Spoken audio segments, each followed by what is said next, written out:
ese tema. Hablamos, por supuesto, de lo que decimos siempre, tiene a la comunidad internacional en vilo, tensión en Medio Oriente, tensión sin fin. Kevin, muchas gracias por estar con nosotros. Sos sociólogo, especialista en temas relacionados con Medio Oriente. ¿Se esperaba una escalada de estas características? Que entiendo, hay que remontarse mucho tiempo atrás para recordar algo así de esta magnitud. Bueno, buenas noches. La verdad que esta escalada cae como sorpresa. Veníamos de algunos años en los que entre israelíes y palestinos no había negociaciones ni grandes avances hacia la paz, pero tampoco había grandes escaladas de violencia como estamos viendo ahora. Recordarán el año pasado, sobre todo, los distintos acuerdos de paz que se firmaron entre Israel y países de la región, y la realidad es que esto vaticinaba para muchos un periodo de tranquilidad en el que el problema palestino ya no se convertía en un impedimento para las relaciones entre Israel y el resto de los países vecinos.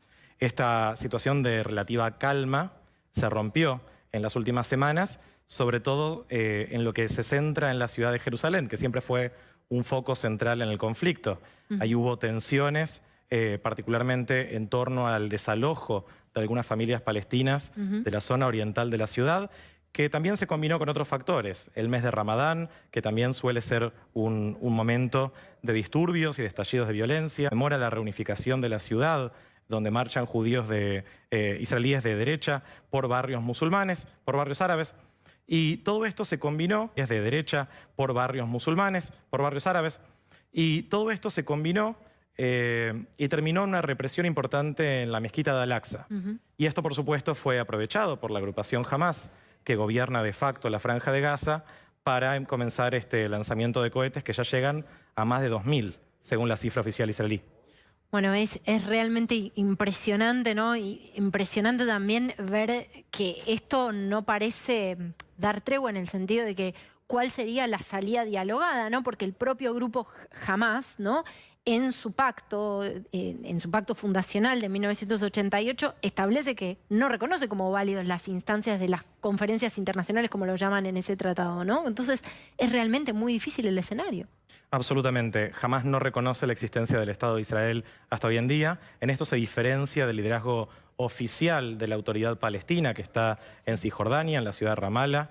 En esta situación en la que Hamás todavía continúa luchando por la liberación de toda la Palestina histórica, es decir, la desaparición del Estado de Israel, se hace difícil pensar cuál va a ser el punto de mediación.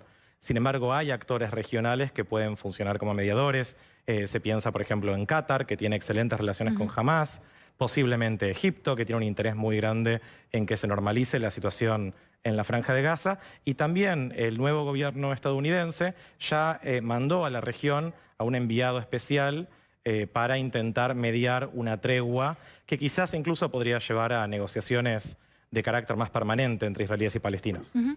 ¿El movimiento de la Embajada Norteamericana de Tel Aviv a Jerusalén tuvo alguna incidencia en escalar la tensión, en ese caso desde el gesto diplomático?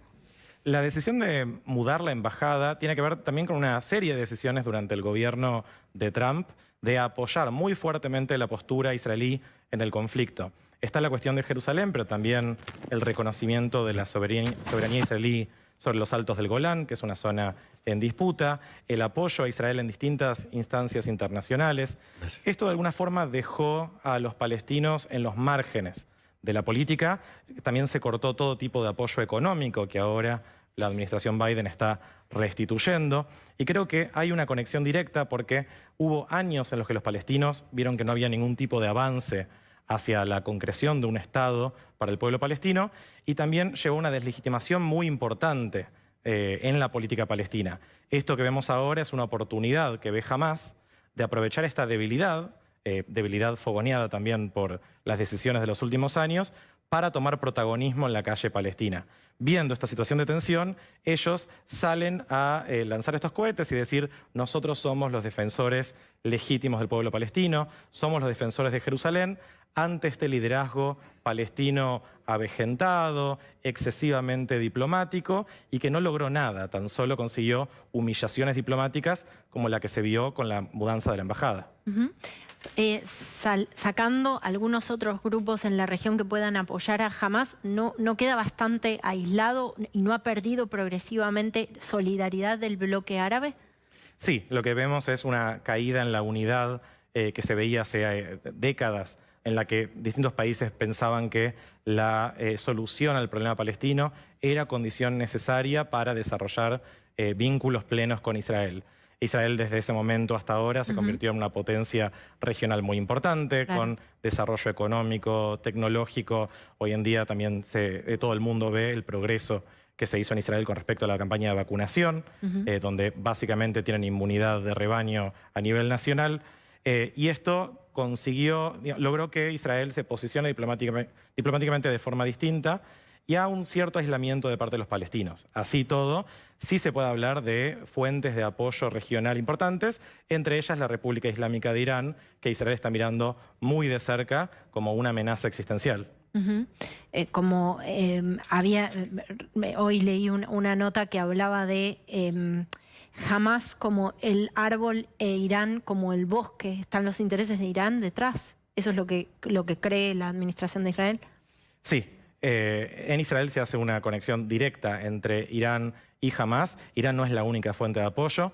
También en esto hay que pensar cuáles son las motivaciones de Hamás para lanzar este ataque.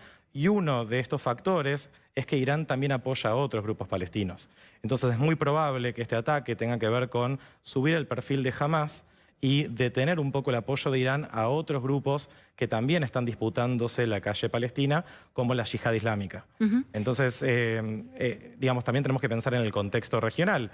Biden, el gobierno de Estados Unidos, están negociando por estos días si se va a reflotar el acuerdo nuclear que el gobierno de Obama había firmado con el gobierno iraní para detener el programa nuclear, un acuerdo que el gobierno israelí siempre se opuso, e incluso Netanyahu fue al Congreso estadounidense para hablar en contra de este acuerdo que entendía amenazaba la existencia del Estado de Israel. Ahora hubo noticias en los últimos días sobre posibles lanzamientos desde el Líbano, ¿no? Lanzamientos de misiles desde el Líbano. Allí opera el grupo Hezbollah. ¿Se teme que hoy Israel esté enfrentado quizás en múltiples frentes dentro de la misma región?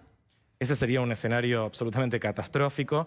De hecho, la ofensiva de Hamás de estos días fue aparentemente mucho más importante de lo que Israel pensaba que Hamás tenía capacidad de hacer, tanto en el alcance de los cohetes que llegaron incluso muy al norte del territorio nacional israelí, pero también en la cantidad de cohetes que se lanzaron en pocos días. La cifra oficial del ejército habla de más de 2.000.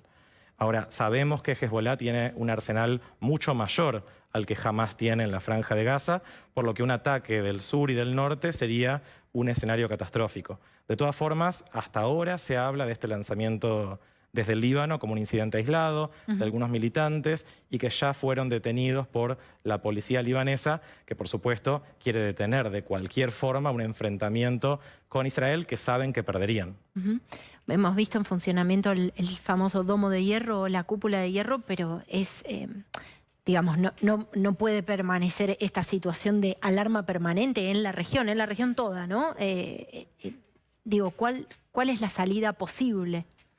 La cúpula de hierro es un sistema modelo, es el sistema más sofisticado de defensa aérea del mundo, pero no puede ser la base para una estrategia de defensa israelí. Es algo coyuntural y que no impide que el país quede paralizado por el lanzamiento de cohetes. De hecho, no llegó a interceptar todos los cohetes, varios de ellos cayeron, y del lado israelí ya se habla de 8 víctimas de cohetes, que por supuesto es incomparable con los más de 120 que hay en la Franja de Gaza, donde no existe un sistema defensivo igual.